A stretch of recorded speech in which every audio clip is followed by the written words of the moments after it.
ሰላም ጤና ይስጥልን ውድ የቻናላችን ተከታታዮች የፕሮግራማችን ቤተሰቦች፣ ይህ አብዲራዋ ቲዩብ ነው። ፕሮግራማችንን ላይክ በማድረግ እንዲጀምሩ፣ ላይክ ስታደርጉ የዚህም ፕሮግራም ተደማጭነት ተደራሽነት በርካታ የእግር ኳሱ ቤተሰብ ጋር ስለሚደርስ ላይክ እያደረጋችሁ እንድታደምጡን በአክብሮት እየጋበዝን፣ አዲስ ከሆናችሁ ደግሞ ሰብስክራይብ በማድረግ ለቻናላችን ቤተሰብ በመሆን የደወል ምልክቷን እንድትጫኑ በአክብሮት ወደ ቻናላችን እንድትቀላቀሉ ጥሪ እያቀረብን፣ ይህንን ፕሮግራም ደግሞ ከሀገር ውጭ የምታደምጡ የቻናላችን ተከታታዮች የሁል ጊዜ ድጋፋችሁን በሱፐር ስቲከር፣ በሱፐር ቻት፣ በሱፐር ታንክስ ድጋፍ እንድታደርጉ የአክብሮት ግብዣችን ነው። እስቲ በዚህኛው ፕሮግራማችን ደግሞ ዝውውርን ባተኮረ መልኩ አሁን ላይ የሚገኙ ወቅታዊ መረጃዎች ምን ይመስላሉ የሚለውን በተወሰነ መልኩ እንመልከት። በተለይ በመላው ዓለም የሚገኙ የእግር ኳስ ቤተሰቦች በጉጉት የሚጠብቁት የክለባቸው አዲስ ተጫዋች ማምጣት፣ አዲስ ተጫዋች ማስፈረም፣ ወደ ክለባቸው የሚቀላቀል አዲስ ኢነርጂ፣ አዲስ ፊት መመልከት ሁሌም በዝውውር የሚጠበቅ ነውና አሁን ላይ ሲቲዎች ናቸው እንግዲህ በንቃት ተሳትፈው ችግራቸውን ክፍተታቸውን የበለጠ ያጠናከሩት ወደ ውጤታማነት ለማምጣት ከኋላ መስመር ማርክ ጌሂን በ20 ሚሊዮን ፓውንድ ከፓላስ፣ ከፊት መስመር በኩል ደግሞ አንቷን ሴሜንዮን በ65 ሚሊዮን ፓውንድ ከበርንማውዝ ማስፈረም ይቻሉት። ሌሎች ክለቦችስ ለምን አንቀላፉ? ወይስ ከበስተጀርባ እየተንቀሳቀሱ መረጃዎች እንግዲህ ወደ መጠናቀቅ ሲደርሱ ለእግር ኳሱ ቤተሰብ ሊተዋወቅ ነው ወይ የሚለው ጉዳይ እንግዲህ ትኩረት ስቧል። ከትናንት ጀምሮ የምንመለከተው እንግዲህ ቼልሲ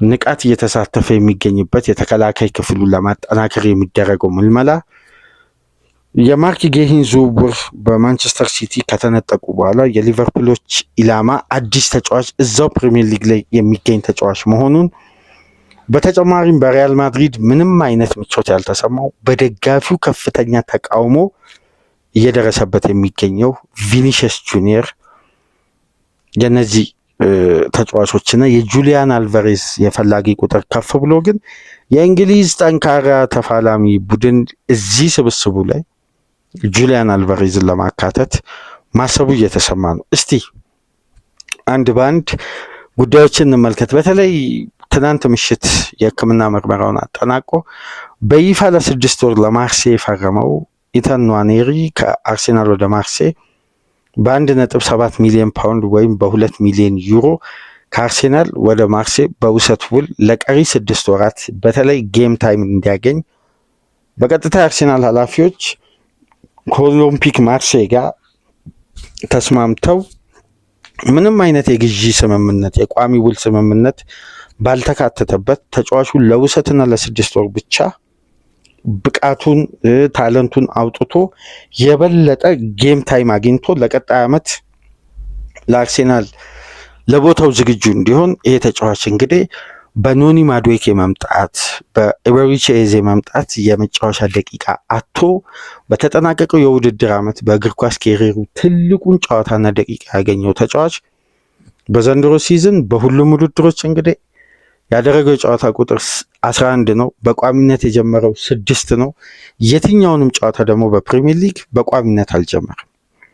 ይህንን ተከትሎ እንግዲህ ተጫዋቹ የተሻለ ብቃቱን እንዲያሳድግ እንዲብላላና በላቀ አቅም ልክ እንደ በፊቱ ዊሊያም ሳሊባ ላይ አርሴናል የወሰደው አይነት የብቃትም የልምድም ደቂቃውንም የማሳደግ አጋጣሚ ለመፍጠር ይህንን ተጫዋች እንግዲህ ወደ ኦሎምፒክ ዲ ማርሴ በውሰት የቀጣይ 6 ወራትን በፈረንሳይ ሊጋ እንዲቆይ ተስማምቶ ያውም ከሚያገኘው ደቂቃ ጋር ውል ገብተው ይሄ ተጫዋች በሚያገኘው ደቂቃ ልክና በሚያደርጉ አስተዋጽኦ ማርሴ ለአርሴናል የውሰት ውል ክፍያውን ለማሻሻል ጭምር ተስማምቶ ነው ይህን ተጫዋች ወደ ኦሎምፒክ ዲ ማርሴ የወሰዱት። እንደምታስታውሱት ዊሊያም ሳሊባን በተመሳሳይ በማርሴ እንግዲህ የወጣት ተጫዋቾች የተከላካይ ኮከብ በመባል በርካታ ጨዋታዎች ላይ የጨዋታ ኮከብ በመባል ያሳየው አስደናቂ ብቃት የሚካኤል አርቴታ ተቀዳሚ ምርጫ እንዲሆንና በአርሴናል ቤት አሁን ሳሊባ እያሳየ ያለውን ጥንካሬ መንደርደሪያ ወይም በከፍተኛ ሁኔታ ተጫዋቹ ባገኘው ደቂቃ መሰረት ብቃቱን አውጥቶ ማሳየት የቻለውና አዳፕት ማድረግ ኤክስፒሪየንሱን ይሄ የትላልቅ ጨዋታን ጫና ከማርሴይ ቤት ጀምሮ ነው የበለጠ ልምዱንም ብቃቱንም አሳድጎ የመጣው።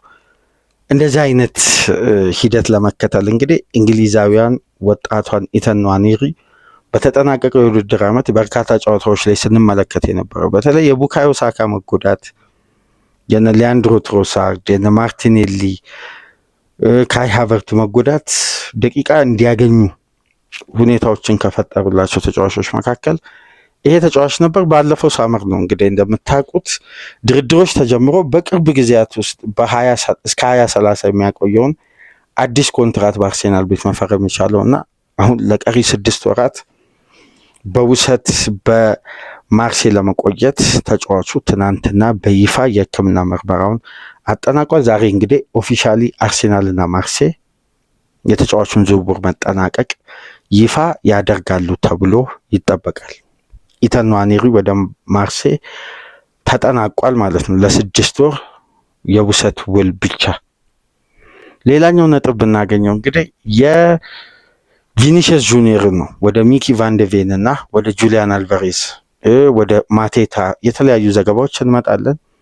የቪኒሲየስ ጁኒየር የሪያል ማድሪድ ቤት ቆይታ እንደ ማርካ ዘገባ ከሆነ እንደ ዳሪዮ አስ ጥቆማ ከሆነ እንደነ ዲፌንሳ ሴንትራል በማድሪድ ዙሪያ የሚታተሙ ጋዜጦችና የማድሪድን ጓዳ የሚያውቁ የሚባሉ መረጃዎች እንደሚያሳዩት ከሆነ በፍሎሬንቲኖ ፔሬዝ በእጅጉ ቢወደድም በአሎንሶ ዙሪያ በታየው ተጫዋቾችን የማሳደምና በቡድን ስፕሪቱን በሚበጠብጥ መልኩ ይሄን ስፔናዊ አሰልጣኝ ከክለቡ እንዲሰናበት ከፍተኛ ጫና ካደረጉ ተጫዋቾች መካከል ግንባር ቀደም ተደርጎ በማድሪድ መልበሻ ቤት አለመረጋጋትን ፈጥሯል በሚል በደጋፊው እንደተተፋ ደጋፊው ጀርባ እንደሰጠው እየተነገረው የሚገኘው ቪኒ ጁኒየር በማድሪድ ደስተኛ አይደለም። እንግዲህ ትናንትና በኢንስታግራም ገጹ ላይ የለቀቀውን ፖስት ለተመለከተ በማድሪድ ሊቆይ ይችላል፣ ተጫዋቹ መቆየት ፈልጋለው፣ ገና ሌላ የምንጠብቀው ስኬቶች አሉ ከማድሪድ ጋር ተጨማሪ የምናሳካቸው፣ እንደ ቡድን ከማድሪድ ጋር ረጅም ርቀት እንጓዛለን ምናምን የሚል ጽሑፍ ለጥፏል።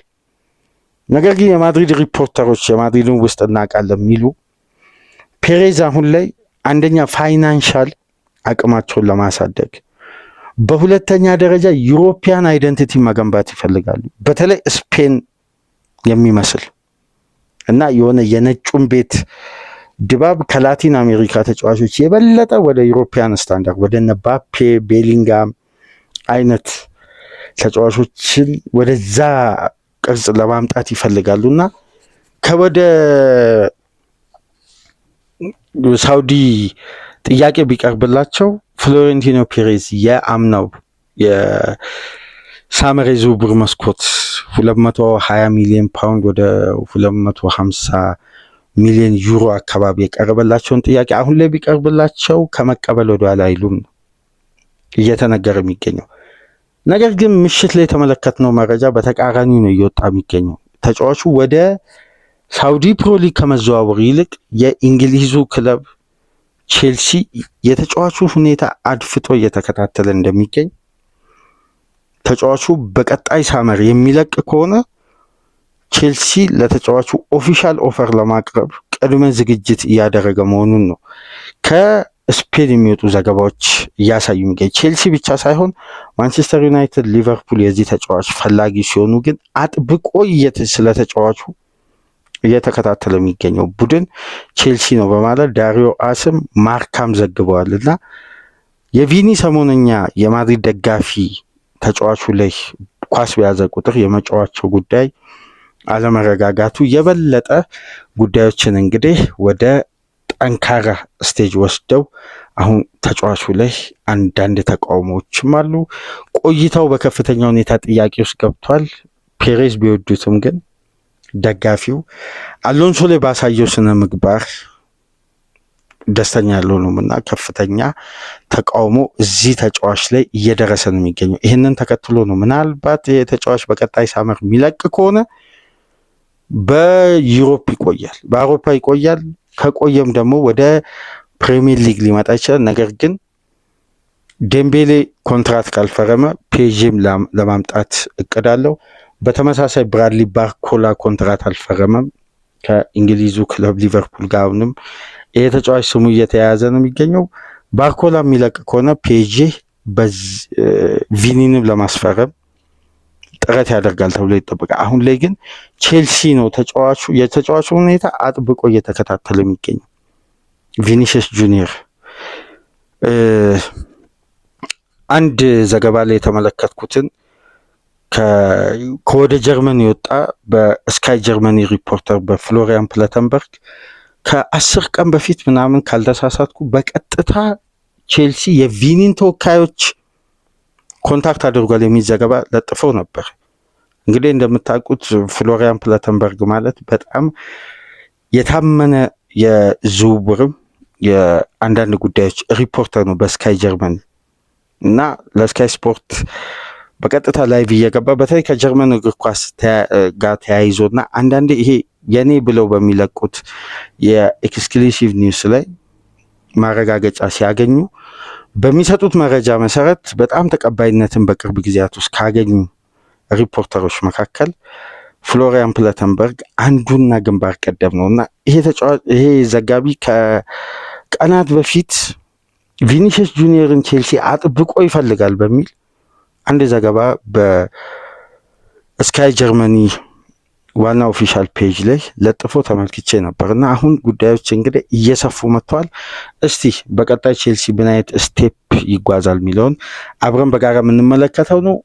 በዛሬ የእንግሊዝም የስፔንም ሚዲያን ጨምሮ በጣም እየዘገቡ የሚገኙት ስለ ጁሊያን አልቫሬዝ እና ስለ ዲዬጎ ሲሞኒ ስለ ሁለቱ አርጀንቲናውያን አለመግባባትና በተለይ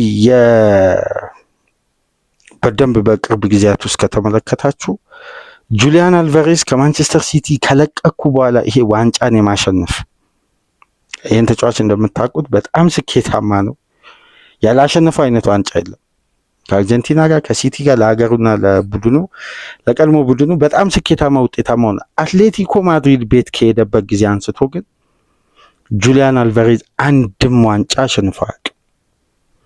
ይህንን ተከትሎ ተጫዋቹ አሁን ላይ ባለውም የቡድኑ ብቃት ስትራቴጂ ዋንጫ የማሳካት ህልም ባቀደው ባሰበው ደረጃ አለመሆኑን ተከትሎ ወደ ፕሪሚየር ሊግ እግር ኳስ መመለስ ይፈልጋል። አርሴናል እና ቼልሲ የለንደን ሁለት ክለቦች ትኩረት አድርጓል። አንዳንድ ሂደቶችን ስንመለከት የቼልሲ ፍላጎት እዛ ጋር ከቪኒ ጋር መያያዙ፣ እዚህ ጋር ደግሞ ከጁሊያን አልቫሬዝ ጋር መያያዙ ምናልባት በፊት መስመር በኩል ወጣት ተጫዋች ሆኖ ግን ኤክስፒሪየንሱ ከፍ ያለ ወርልድ ክላስ ተጫዋች ለማስፈረም የቼልሲ ኃላፊዎች አሁን እንደ ቢዝነስ ሞዴል ሳይሆን እንደ ቡድን ውጤት ማሰባቸውንም እየተመለከትን ነው እና በዚህ መሰረት ቼልሲም በጁሊያን አልቫሬዝ ፍላጎት አለው። በተመሳሳይ የሚካኤል አርቴታ አርሴናልም ፍላጎት አለው። ግን አትሌቲኮ ማድሪድ በቀላሉ ይለቃል ተብሎ አይጠበቅም። ይህን ተጫዋች አግባብተውም ቢሆን በክለባቸው ማቆየት የሚመርጡት ግን ጁሊያን አልቫሬዝ በጭራሽ ደስተኛ እንዳልሆነ በአንድ ወቅት የምታስታውሱ ከሆነ ከአትሌቲኮ ማድሪድ ስብስብ ለሁለት ተከታታይ ጨዋታ ዲዬጎ ሲሞኒ ውጭ ያደረጉት በኢንተርናሽናል ብሬክ ቆይታ ከአንድ የአርጀንቲና ቲቪ ጋር በነበረው ቆይታ በአትሌቲኮ ማድሪድ የዋንጫ ሽታ እርም ሆኗል የሚል አይነት አስተያየት ሰጥቶ እንግዲህ ቅጣት ተላልፎበት ነበር። ሳይኮሎጂካሊ ከዛ ቅጣት አንስቶ እስካሁን ድረስ ጁሊያን አልቫሬዝ ወደ ቀድሞ ፎርሙ እየመጣ አይደለም እና ይሄ ተጫዋች በዋና የስፔን ዋና ከተማ በሚገኘው ክለብ አትሌቲኮ ማድሪድ ደስተኛ ነው ለማለት ይቸግራል እና ምናልባት ይህንን ተጫዋች አድፍጦ ጠንካራ ፍላጎት ይዞ የመጣ ቡድን ከአትሌቲኮ ማድሪድ እጅ ፈልቅቆ ለማውጣት የሚያስችል አቅም እንዳለ እየተነገረ ነው የሚገኘው እና አሁን ሁለቱ የለንደን ክለቦች የተጫዋቹ ፈላጊ አጥብቀው የሚፈልጉ ክለቦች እንደሆኑ እየተነገረ ነው የሚገኘው። ጁሊያን አልቫሬዝም ዛሬ ላይ ትኩረት ስቧል። እዛው ቼልሲ ቤት ስንቆይ ጀርሚ ዣኩዌትን ለማስፈረም የሚደረገው ጥረት በቼልሲ በኩል ጠንክሮ ሬምስ ግን በዚህ የዝውውር መስኮት ይሄን ሴንተር ባክ 21 ዓመት በታች የፈረንሳይ ብሔራዊ ቡድን አባል የሆነና በፈረንሳይ ሊግ በዘንድሮ ሲዝን ከሬንስ ጋር አስደናቂ የውድድር ዓመት እያሳለፈ የሚገኘው ሴንተር ባክን ተጫዋቹ በግል ጉዳይ ከቼልሲ ጋር ቢስማማም ክለቡ ግን ለመሸጥ ምንም አይነት ፍላጎት የለውም። እንደውም ቼልሲን ትናንት ምሽት ተጠየቀ ተብሎ በትላልቅ ታማኝ ዘጋቢዎች እየተነገረ የሚገኘው 60 ሚሊዮን ፓውንድ 72 ሚሊዮን ዩሮ ገደማ ሬንስ ጠይቋል። አለበለዚያ ግን ተጫዋቹን በምንም አይነት ዋጋ የምንለቀው አይሆንም በማለት ከዚህ ዋጋ በታች መደራደር እንደማይፈልጉና በዚህ የዝውውር መስኮት መሸጥ እንደማይፈልጉ ለቼልሲ ኃላፊዎች አሳውቀዋል ነው ዘገባዎች እያሉ የሚገኙት። የቪኒን የጁሊያን አልቫሬዝን የኢተን ንዋኔሪን ከተመለከትም በመጨረሻም ወደ ቶትናምና ወደ ሊቨርፑል የዝውውር ሂደት እንግባ። በተለይ ቶትናሞች ከሰሞኑን በብዙ ሚዲያ እንደሰማችሁት ከሆነ ለኮርቲስ ጆንስ እስከ 50 ሚሊዮን ፓውንድ ድረስ ለማቅረብ መዘጋጀታቸውና ኮርቲስ ጆንስን ለማስፈረም ከሊቨርፑል ጥረት መጀመራቸው ተጫዋቹ በተለይ ስለ ቋሚነት የቦታውን አስተማማኝነት አለማረጋገጡን ተከትሎ ቶትናሞች የበለጠ የቋሚነትን ቦታ ዋስትና በመግባት ይሄን ስካውሰር የሊቨርፑል የአካዳሚ ውጤት ለማስፈረም ከፍተኛ ጥረት ጀምረዋል።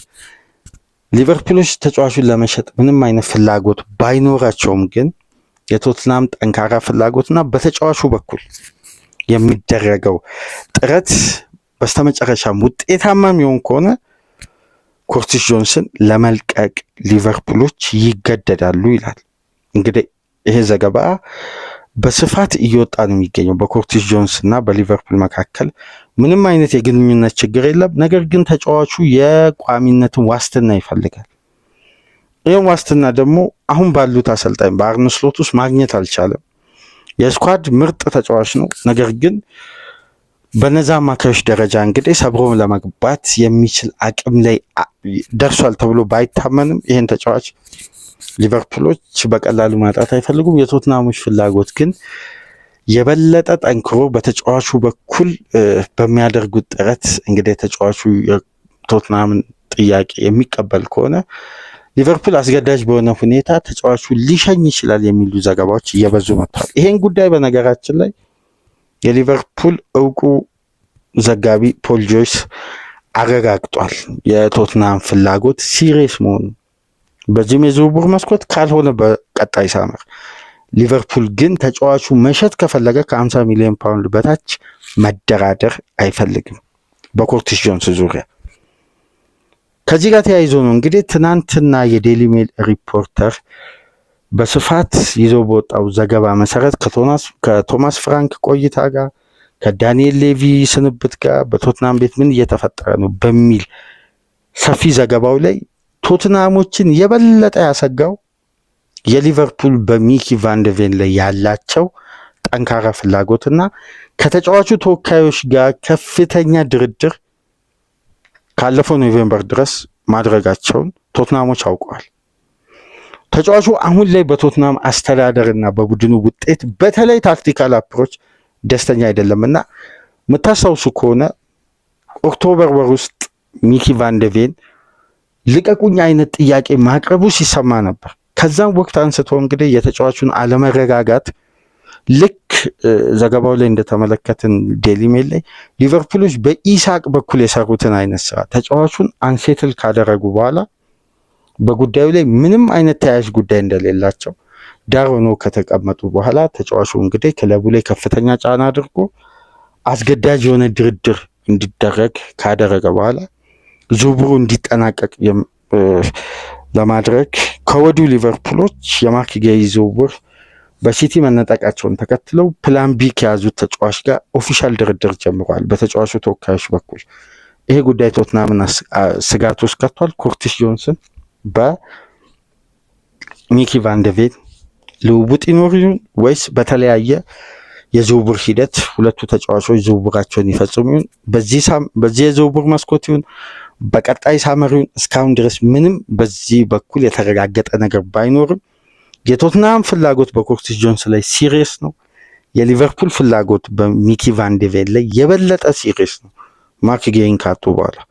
ይህን ጉዳይ በትኩረት በቀጣይ ቀናት አዲስ ጉዳይ ካለ የምናደምጥ ይሆናል። ከሌለ ግን በቀጣይ ሳመር የሊቨርፑል ምናልባት አንደኛው ተመራጭ ሴንተር ባክ ሆላንዳዊው ሚኪ ቫን ደ ቬን የመሆን እድሉ በጣም ሰፊ ነው። እንደምታስታውሱት ይህን ተጫዋች ቀደም ብለው ለማስፈረም ጥረት ያደረጉት የርገን ክሎፕ ነበሩ። የተጫዋቹን ዋጋ በከፍተኛ ሁኔታ መጠየቁን ተከትሎ ነው ሊቨርፑል ከዝውውሩ ሲወጣ ቶትናም ይህን ሴንተር ባክ ማስፈረም የቻለው። አሁን እንግዲህ በድጋሚ ሊቨርፑሎች ይህን ተጫዋች ለማስፈረም ያላቸውን ፍላጎት አጠንክረው ድርድሮችን ከተጫዋቹ ተወካዮች ጋር መጀመራቸው በስፋት እየተነገረ ነው የሚገኘው። የመጨረሻ ጉዳይ ማቴታ በይፋ የክሪስታል ፓላስ ኃላፊዎችን ልቀቁኝ በማለት ኦፊሻል ጥያቄ አቅርቧል። ጁቬን አስቶን ቪላ የተጫዋቹ ፈላጊ ናቸው። ቶሚ አብርሃም የቀድሞ የቼልሲ ተጫዋች የነበረ የአሁኑ የቤሲክታሽ ከዚህ ቀደም ሮማና ኤሲ ሚላን ሲጫወት የተመለከት ነው። ቪላ ወደ ፕሪሚየር ሊጉ ሲያድግ አንዱ የቡድኑ አባል የነበረ በቪላ ደጋፊዎች በእጅጉ የሚወደድና አሁን የበለጠው ኡናይ ኤምሪ ጀሪሚ ማለንን መልቀቃቸው ተከትሎ ቶኒ አብርሃምን ለማምጣት ከጫፍ መድረሳቸው ተሰምቷል። እስቲ እነዚህን ጉዳዮች አሁን ላይ የወጡ ወቅታዊ ዘገባዎች ናቸው። እንግዲህ ተጠናክረው ዝውውሮች ሲቃረቡ፣ ድርድሮች የሆነ ስቴጅ ላይ ሲደርሱ እንግዲህ አጣርተን የጥር ዝውውር መስኮትን ይዛላችሁ ምንመጣ ይሆናል። እስካሁን ድረስ ያለው ሌተስት በእያንዳንዱ ቡድን ዙሪያ የወጡ መረጃዎች እነዚህን ይመስላሉ። በዚህ ፕሮግራም ያልጠቀስናቸው ክለቦች፣ ከተጫዋቾች ጋር ስማቸው ያልተያያዙ ክለቦች በአጠቃላይ ይህን ጃንዋሪ የዝውውር መስኮት ሳይሳተፉ የሚያልፉ ናቸው። ለማንኛውም ፕሮግራማችንን ላይክ አድርጉ። አዲስ ከሆናችሁ ሰብስክራይብ በማድረግ ይህንን ፕሮግራም ደግሞ ከሀገር ውጭ ብታደምጡ በሱፐር ስቲከር፣ በሱፐር ቻት፣ በሱፐር ታንክስ ድጋፍ አድርጉ። ዕለተ ሐሙስን ከእናንተ ጋር በ3 ፕሮግራም ቆይታ ያደረግን ሊቨርፑል ወደ ፈረንሳይ ተጉዞ ማርሴይን 3-0 ያሸነፈበት የሮብ ምሽት የሻምፒየንስ ሊግ ጨዋታ ሙሉ ድረ ጨዋታ ነጥቦች ላይ ተወያየን። በቼልሲ ዙሪያ ትኩረት አደረግን። አሁን ደግሞ በሶስተኛ ክፍላችን የዝውውር ወቅታዊ መረጃዎችን እንግዲህ ወደ እናንተ አፕዴቶችን ይዘን መጣን። በእነዚህ 3 ፕሮግራሞችን ዕለተ ሐሙስን ቆይታ አደረግን። አርብ ንጋት ፕሮግራም በድጋሚ እስከምንገናኝ ድረስ መልካም የስራ ቀን እንዲሆን ተመኘን። ሰላም ቆዩ።